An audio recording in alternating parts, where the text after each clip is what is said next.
Hello, I'm Susan Cole from Phoenix Health Movement. And I'm Denis Onyango from Africa Advocacy Foundation. And welcome to Positive Health, the brand new monthly broadcast series focused on Black communities and HIV. We're thrilled to be joined by two amazing guests in our very first episode. We have Dr Vanessa Apea, who is an HIV consultant at Barts Health NHS Trust and an honorary senior lecturer at Queen Mary University of London. Vanessa is passionate about reducing inequalities in healthcare.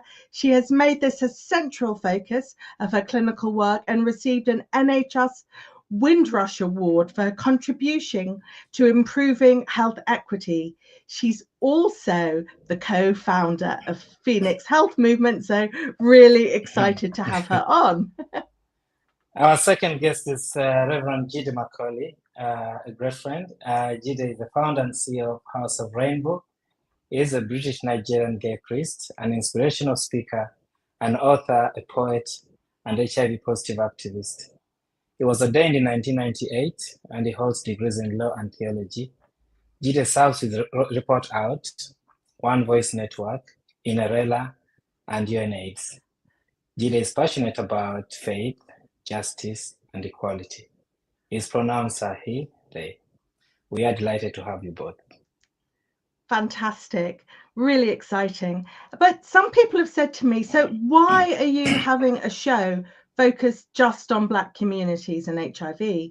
Well, the reality is that Black people are disproportionately affected by HIV and face intersecting forms of stigma, discrimination, and disadvantage that can have a really harrowing impact on our health. It could lead to delays in testing, impact on taking treatment, staying engaged in care.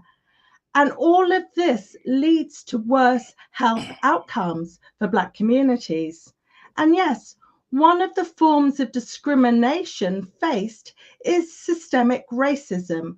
We have to call it out to be able to fix it. And this is especially true for Black migrants across Europe who face many barriers across the cascade of care for HIV. We know, for example, that ECDC shows from its data that 42% of all new diagnoses of HIV in 2022 were migrants.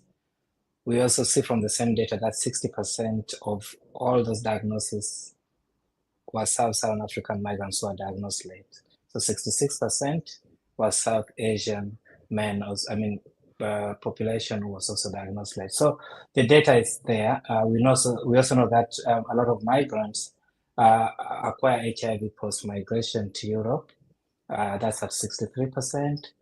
And we know that these migrants are largely invincible because the data which is being reported is very, very poor quality and also very incomplete. Only 4 countries in Europe are giving complete data to ECDC across the HIV cascade of care.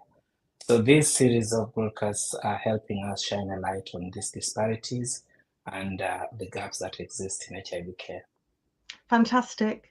And this series isn't just focused on calling out the problems, it's also coming together to work out the solutions to make things better for our communities.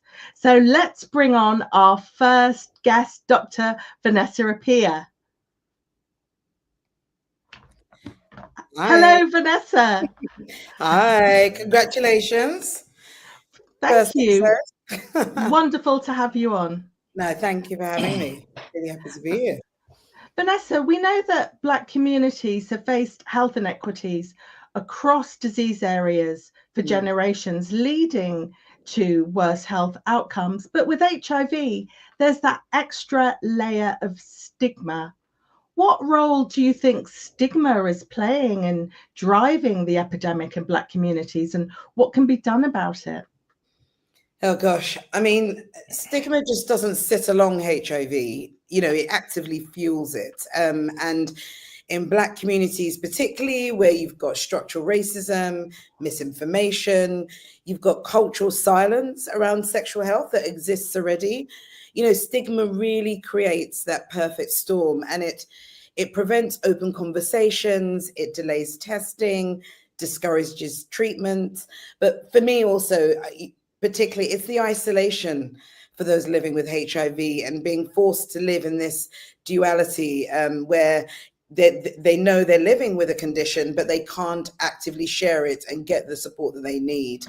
And I think that people fear judgment from their families and communities, and sadly, often from healthcare professionals as well.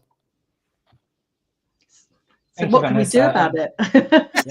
I mean, do you know, for me, I think it's about addressing both societal attitudes, but also internalized stigma as well, because you're living in society and impacted by it, and that gets internalized. So I really feel it's the thing that we emphasize again and again, but we haven't quite gotten to, truly culturally tailored education, visible role models that are empowered and supported, and also safe spaces where people can speak without fear. Denis mentioned about migrants and the vulnerabilities. And for migrants, there is that added layer of, can I speak in openness here? Because they're concerned about what could happen to their status. So I think we've got to equally hold systems accountable, though. Healthcare, media, policy, to really challenge the narratives that perpetuates stigma. It's a collective responsibility. Thanks, Vanessa, for that very wonderful response. I just wanted to raise the issue of PrEP. We know that PrEP is a key prevention tool, but we also know the legacy of PrEP, that we have traditionally been left behind as a community, right from the IPAGA, the PROUD study, the IPAGA study, and the PrEP impact trial in England, for example. What can we do, knowing where we are going right now with innovation in PrEP, injectable PrEP, coming? What can we do to improve access to PrEP for our communities? Yeah, PrEP is a game changer, but it's only, I often say it's only a game changer if people can access it and trust it. And unfortunately, Black communities are often left out in the conversation, and not because the risk isn't there, but because of systemic barriers, particularly. And there's a lack of awareness, medical mistrust, often, culturally insensitive services, and then, simply logistical issues as well. And people do not feel that they are candidates for PrEP. And so to improve access, I think it needs to be more than just availability. We need engagement. And that means co-designing services with Black communities, investing in outreach, but led by trusted voices, which shape that narrative about who is a candidate for PrEP. And then also ensuring that healthcare providers are trained to offer PrEP and offer PrEP inclusively, without bias and without assumptions. And I think it's about meeting people where they are, both physically and culturally as well. Yeah, thank you very much, Vanessa. That's so important about meeting people where they are. But many of the Black women that I speak to living with HIV often talk about negative experiences in healthcare, not being believed, having their concerns dismissed, being actually treated like a nuisance if they speak up. What advice would you give to a woman who's experiencing this? Firstly, I'd want to say to any Black woman experiencing this, that you're not alone and it's not your fault. And unfortunately, many of us, I know Susan and myself have reflected on it, that have faced being dismissed or unheard in healthcare settings. And, that's due to deep-rooted biases. And my advice here, where possible, is advocate for yourself. Bring and that's not to put all the pressure on you, but it's to empower you. So it's bring a supporter to appointments, ask for things in writing, and don't hesitate to request a second opinion. And know your rights, but also trust your lived experience, because you know your body best yourself. So trust that lived experience. And I recognize that it shouldn't be always on Black women to constantly fight, to be treated with dignity. And I think that's why community networks, that's why spaces such as this are vital, not just for emotional support, but really sharing knowledge, empowering each other.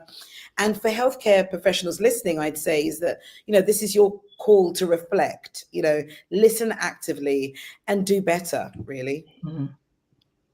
Thank you. Thank you, Vanessa. I mean, you have been incredible over the very many years that we worked together in this sector. You're one of our leading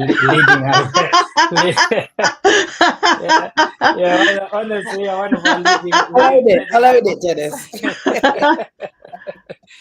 You've been one of our leading advocates. I mean, you've been very consistent. And I think in the space of health equity, and especially making sure that our communities have the best in terms of care, HIV care. And I just wanted to hear from you. Obviously, there are a lot of issues you have alluded to, which are ranging from structure to services. I just wanted to hear from you what you think are the changes that need to be made in order to improve health equity for people who are living with or affected by HIV. Oh gosh, a powerful question. I think we need collaborative systemic change, and it isn't just surface level interventions. We need to embed cultural humility and anti-racism into healthcare training, and not as an optional module, but as core competencies. We need to ensure that data is collected and then used responsibly. I think, to highlight these disparities and inequities and drive targeted action and reflection. And then representation matters. It's more Black clinicians, researchers, policymakers shaping the response to HIV. They don't have to be the only people, obviously not, but they need to be at the table and be given a voice and given space, should I say. And then, really quickly, it's the social determinants as well. Housing, employment, mental health, these all intersect with HIV outcomes. And crucially, amplifying the voices of Black people living with HIV in decision-making spaces. The whole mantra of nothing with us, about us, without us, that's true health equity. And it'll only become evident if it's built into every level of care, policy, and society, I'd say. Absolutely. I would agree with you 100%. And for too long, engagement has felt really tokenistic. Exactly. That people from Black communities are just brought in at the end when the decisions are made as a tick box exercise. And we've seen these interventions aren't working as a result of that. So, we need the change now. Truly. And we've got to learn from the fact that we're not where we want to be. And if we're not where we want to be, why aren't we there? And are we not doing the things that we know to be good consistently? Or do we not know what we need to do? And that takes active reflection. So completely agree. More work to be done, but a lot has been done. Yes. Thank you so much, Vanessa, for coming on our first show. Oh, I'm really excited. Thank you. Congrats. And a pleasure to be here. Thank you. Thank you. Amazing. Thank you, Vanessa. Thank you. Bye.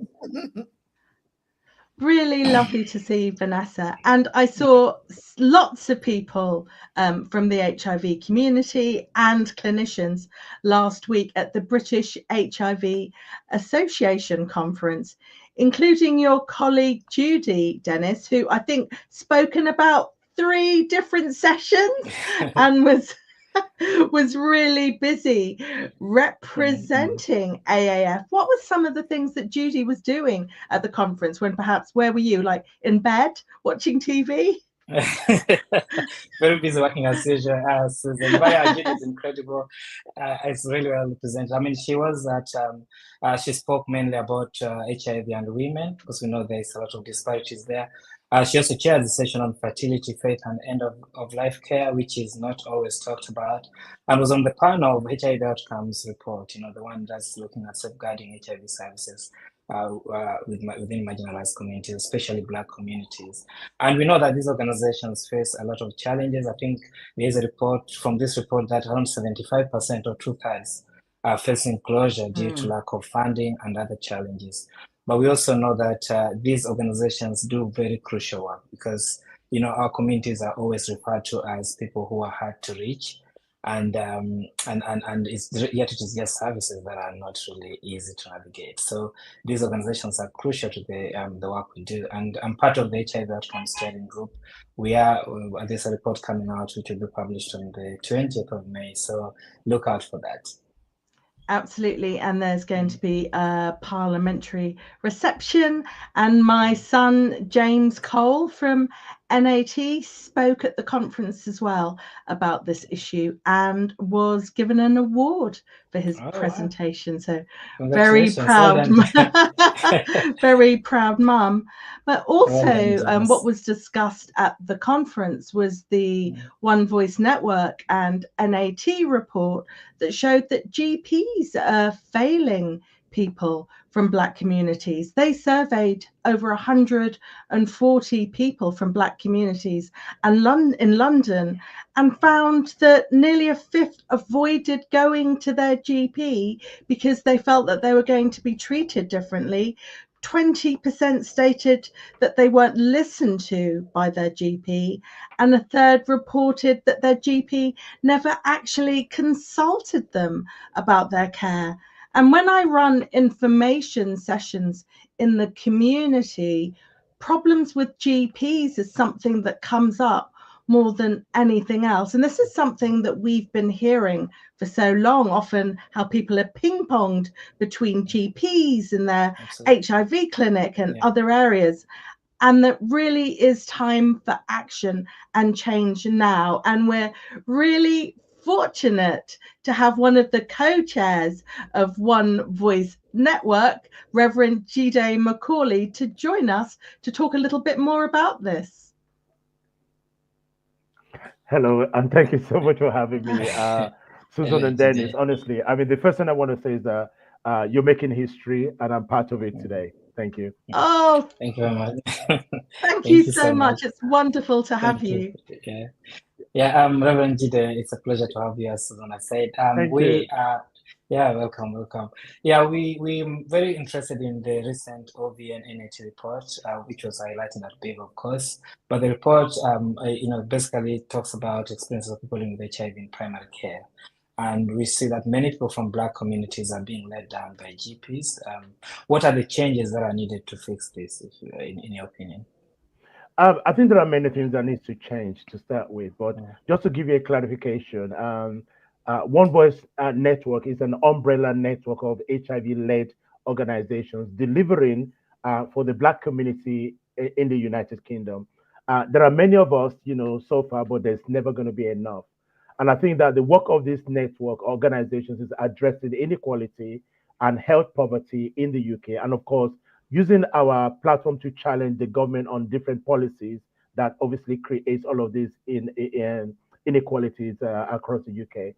But I think there's a lot of things that we can do to address the issues with the GP. I think, first of all, if we are using the services at the GP, we need to be part of the patient voices there, so that we can continue to add value to the understanding. There's also issues around cultural understanding. A lot of GPs do not understand our cultures, so we need to be able to address those ones in a much more holistic way. And I think the other thing also is about investing in the programs that are being raised, within those communities. I mean, there's still a lot of stigma and cultural incompetencies within the health service. I was in the community today, and there were a number of healthcare professionals that doesn't even know anything about PrEP, and that's still shocking to me. Yeah, so I mean, I think there's an opportunity to begin to see what kind of training can we offer, those in the healthcare profession, so that they can begin to actually respond to a lot of our needs in a much more better way. Yeah, thank you so much, Jide. That's such an important point, and it's great that you are out in the community doing this great work, calling it out. And I think that you're in a really unique position as a Black gay priest living openly with HIV. What role would you say the church is playing in the HIV response?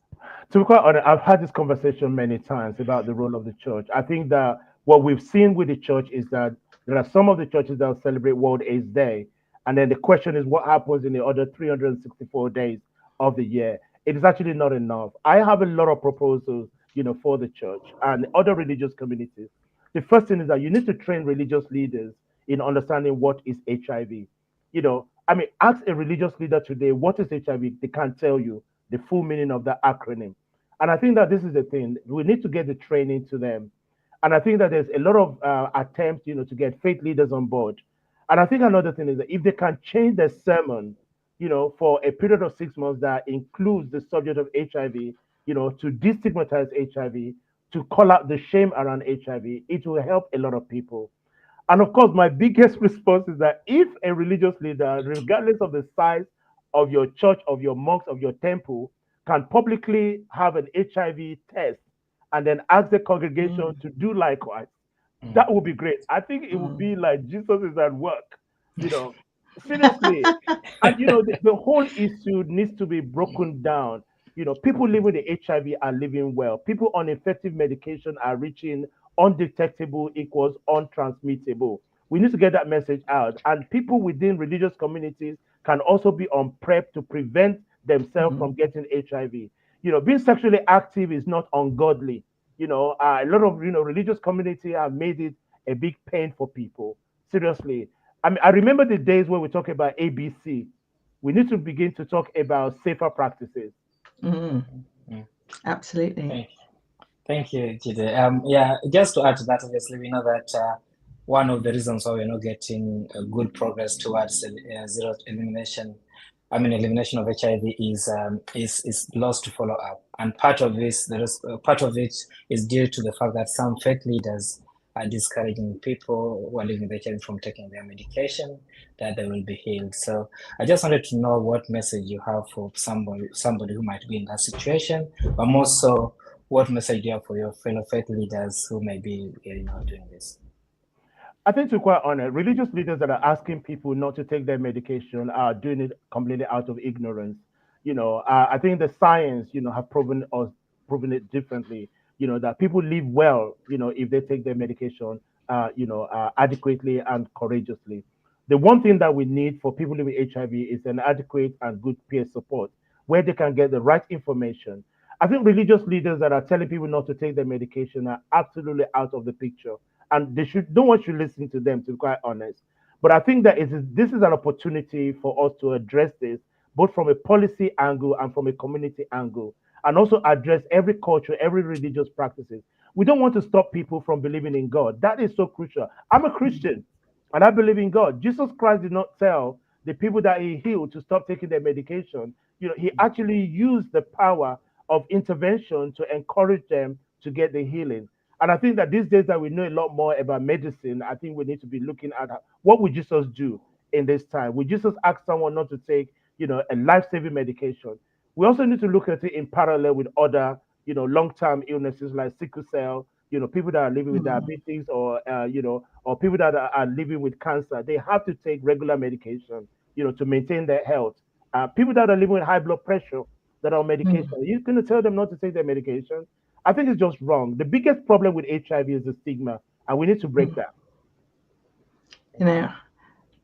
Absolutely, Jide. You make really powerful points. And there's so much going on in the world at the moment. I think we're living in a really dark time with the slashing of international HIV treatment, the increase in homophobic and transphobic laws. People seem to be more accepting of racism and xenophobia. It really seems like HIV community is under attack. What words of advice would you give people feeling a bit despondent at the moment, and how can we stay positive through these really dark times? I mean, to be quite honest, it's difficult to stay positive. Because my heart has been broken, since the whole decommissioning, around USAID. And I think it's truly heartbreaking. And the reality is that, the key population, including people like myself, are totally affected. As a black man, as an openly gay priest, in the Church of God, who is also HIV positive, it's as if that, someone is taking a crucial stab and then twisted it, in my guts. But let's be clear, until we decolonize religion, until we decriminalize, laws that persecute the key population, I think that we're going to see more of these kind of, actions going on. And I think that the silence of government and the church and religious communities is also part of the problem. But I think that the reality is that there's a lot of health discrimination. I mean, the cutting of funds of aid is not just about HIV. It's about many other comorbidities as well, and it also includes job losses as well. A lot of people lost their job overnight, and I think that for me, this is the time that we need to wake up. And I think maybe every government needs to begin to think about the immediate step, what they can do, to protect the health of their citizens. And this is the time that everyone needs to wake up and begin to do what is best for them. Absolutely. And I mean, I think some people believe that HIV isn't so much of a problem as it was, but the reality is, I think 630,000 people died in 2023 from HIV related causes, and UNAIDS have estimated that that's going to increase dramatically by the cuts that we're seeing at the moment. There are going to be so many children who are going to be born with HIV now who shouldn't have been born with HIV. And often it's people from Black communities who are facing the brunt of what's happening in the world at the moment. And we can't be silent. We have to call it out. So thank you so much for everything that you are doing, Jide, to bring about change. Thank you very much. Thank you. Thank you. Thank you. And Denis, just in relation to the work that Africa Advocacy Foundation is doing, it's not just here in the UK, it's across Europe as well that you're helping people from Black and migrant communities. What changes would you like to see happen? I think some consistency. So we do run My Health Europe, which is a project that's running in 14 European countries. We are testing 2,000 plus migrants every year and seeing high prevalence levels between 6 and 25% on different key populations. So we just want to make sure that we see changes in laws that can allow everyone to access services regardless of their immigration status. I think this is the biggest barrier we're seeing, that when people are not being screened for those reasons, the whole fight against HIV is meaningless. So we really need to include everyone in care. Absolutely, it's so important that everyone has access to care and not just survive with HIV, but actually thrive with HIV. And we've seen such tremendous progress that it's so important that everyone, regardless of where they live and who they love, can benefit from life-saving treatment. Absolutely. And oh my goodness, look at the time. We're running out of time. Thank you, Denis. This has been an absolutely brilliant first discussion at Positive Health. Thank you, everyone who's joined us today. Thank you, Vanessa and Jide, for coming onto the show. And you are absolutely wonderful and great, and we've learned so much from you. So please keep tuned, and we hope to have you again in the future. Yes, and I'd like to say a huge thank you to Disruptive Live for their technical wizardry in making this possible. And all of you watching, do please join us next month for the next issue of Positive Health. It's going to be streamed live on the Phoenix Health Movement YouTube channel. Please subscribe for updates, and we will see you then. Thank you so much, and Bye-bye. see you next month. Bye. Bye-bye. Bye-bye. Thank you.